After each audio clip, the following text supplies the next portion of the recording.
आज आम आदमी पार्टी के जगाधरी के तमाम कार्यकर्ताओं से मिलने के लिए हम यहाँ पर पहुँचे थे, उनसे रायशुमारी के लिए पहुँचे थे। आपको जैसा मालूम है कि आम आदमी पार्टी संगठन निर्माण का कार्यक्रम पूरे हरियाणा में आजकल चला रही है। उसी कार्यक्रम के उपलक्ष्य में हम अपने सब कार्यकर्ताओं की हर विधानसभा में जाकर के राय ले रहे हैं और उनकी राय के आधार पर एक मजबूत संगठन का निर्माण करेंगे, जो 2024 में न सिर्फ सत्ता परिवर्तन करे हरियाणा के अंदर, बल्कि व्यवस्था परिवर्तन करने का भी काम करें। सर, राजस्थान की घटना को लेकर क्या कहेंगे, जो जलौर में एक 9 वर्षीय छात्र की हत्या के आरोप लग रहे हैं? देखिए, बहुत ही दर्दनाक घटना है, बहुत ही शर्मनाक घटना है। मैं कहूँगा कि हमारे एससी सेल के इंचार्ज भी यहाँ पर हैं, उनसे भी आप इसके बारे में बात कीजिएगा। वो आपको बहुत डिटेल में हम क्या उसके खिलाफ जिस तरीके से अभियान चला रहे हैं उसके बारे में भी डिटेल में ब्रीफ करेंगे। लेकिन कोई भी सरकार इतनी इनसेंसिटिव कैसे हो सकती है, ये कांग्रेस सरकार से हम राजस्थान में लगातार सवाल पूछ रहे हैं।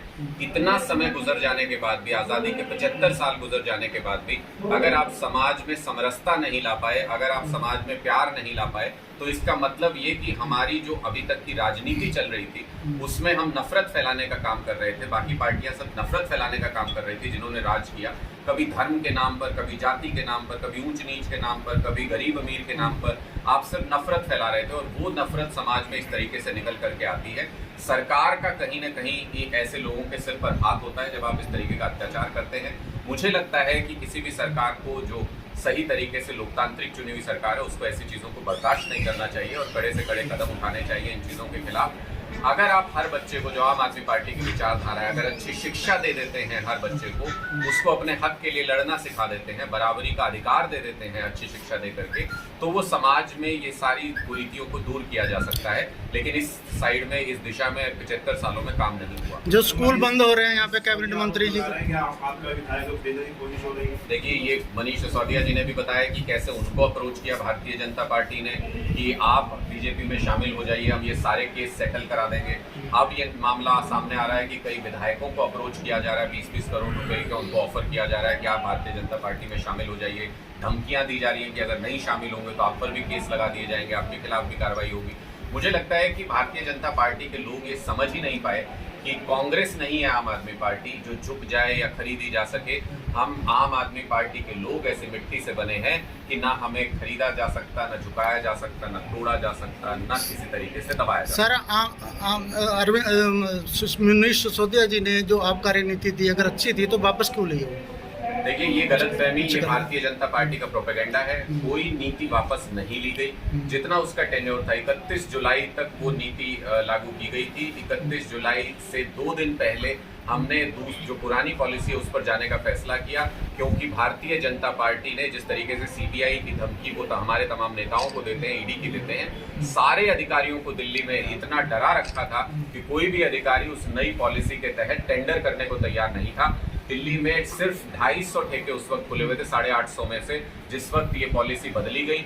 और अगर वो 250 ठेके भी बंद हो जाते, जो कि 31 जुलाई के बाद पॉलिसी एक्सपायर होने के बाद होना तय था, तो भारतीय जनता पार्टी ने ये साजिश कर रखी थी कि दिल्ली में भी लोग गुजरात की तरह जहरीली शराब पिए। गुजरात में 42 लोगों की मौत हो गई जहरीली शराब पी करके, लेकिन सीबीआई जांच नहीं हुई। वो वैसा ही तांडव दिल्ली के अंदर देखना चाहते थे भारतीय जनता पार्टी के लोग कि दिल्ली के लोग जहरीली शराब पी के मरे। उस साजिश को हमने नाकामयाब किया, इसलिए हम पुरानी पॉलिसी पर वापस। शिक्षा को लेकर क्या कहेंगे, जिस प्रकार से स्कूल बंद हो रहे हैं? देखिए, 105 स्कूलों को खट्टर सरकार ने बंद करने का फैसला किया है, लेकिन उनको शायद ये किसी ने समझ नहीं दी या उनको बताया नहीं कि आम आदमी पार्टी हरियाणा के अंदर अब मजबूती से खड़ी है।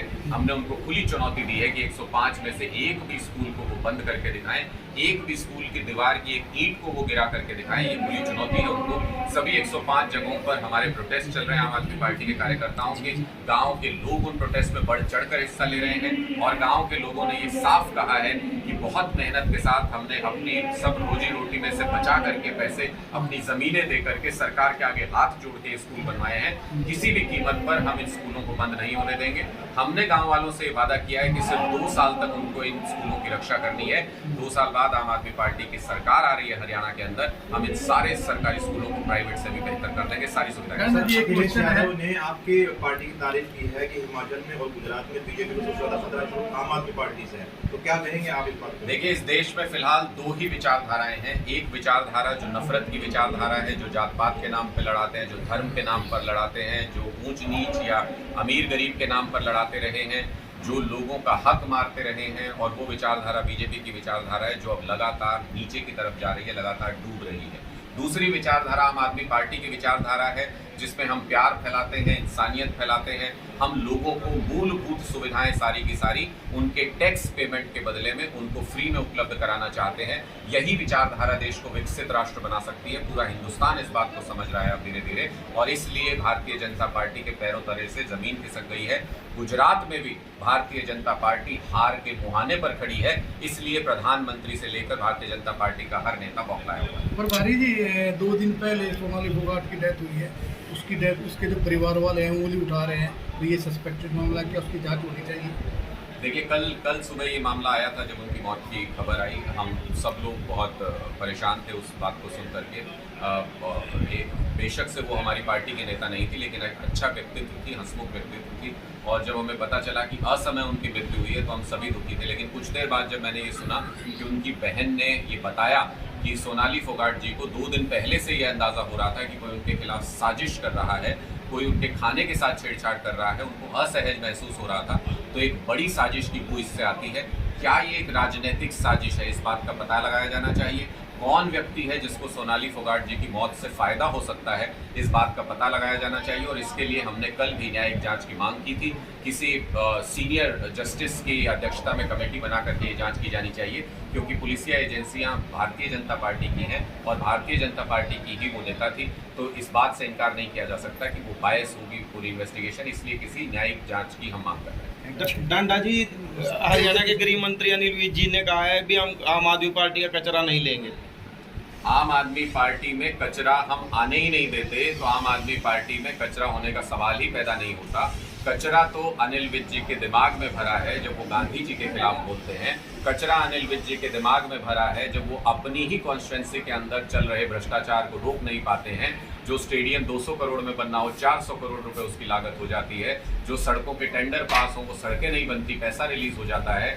भ्रष्टाचार चल रहा है सारी जगह पर। पुलिस का रवैया हरियाणा के अंदर क्या है वो आप देख सकते हैं। तो ये सारा कचरा पहले अपनी पार्टी से, अपने दिमाग से निकालें, उसके बाद इनको बाकी चीज़ें नजर आएंगी जो आम आदमी पार्टी की विचारधारा देश भर में फैला रही है। जो गरीब को पढ़ाने की कोशिश हम कर रहे हैं, गरीब को शिक्षा देने की कोशिश कर रहे हैं, जो गरीबों को उनका हक देने की कोशिश कर रहे हैं, जो अच्छी स्वास्थ्य सुविधाएं देने की कोशिश कर रहे हैं, इन सब चीज़ों पर विचार तभी कर पाएंगे अनिल विज जी जब वो अपने दिमाग का कचरा साफ। लेकिन एजुकेशन मिनिस्टर जी का कहना है कि हम स्कूलों को मर्ज कर रहे हैं और आम आदमी पार्टी लोगों को बहका रही है, अभी ये बंद हो रहे हैं। आम आदमी पार्टी खुली चुनौती देती है कि 105 स्कूलों का ऐलान किया है सरकार ने बंद करने के लिए। इनमें से एक भी स्कूल आप बंद करके दिखाइए, हम होने नहीं देंगे। एक भी स्कूल की एक भी ईंट को अगर आप हिला करके दिखा दें तो हम आपको मान जाएंगे। आम आदमी पार्टी के कार्यकर्ता सभी 105 स्कूलों पर मुस्तैद हैं। लगातार वहां पर हमारे धरने प्रदर्शन चल रहे हैं। गांव के लोग हमारे साथ पूरे समर्थन में जुटे हुए हैं वहां पर। ये सारे स्कूलों को हम दोबारा बहाल कराएंगे। 2 साल तक इनकी रक्षा करनी पड़ी तो करेंगे, उसके बाद अपनी सरकार आएगी, इसमें हम सारी सुविधाएं स्कूलों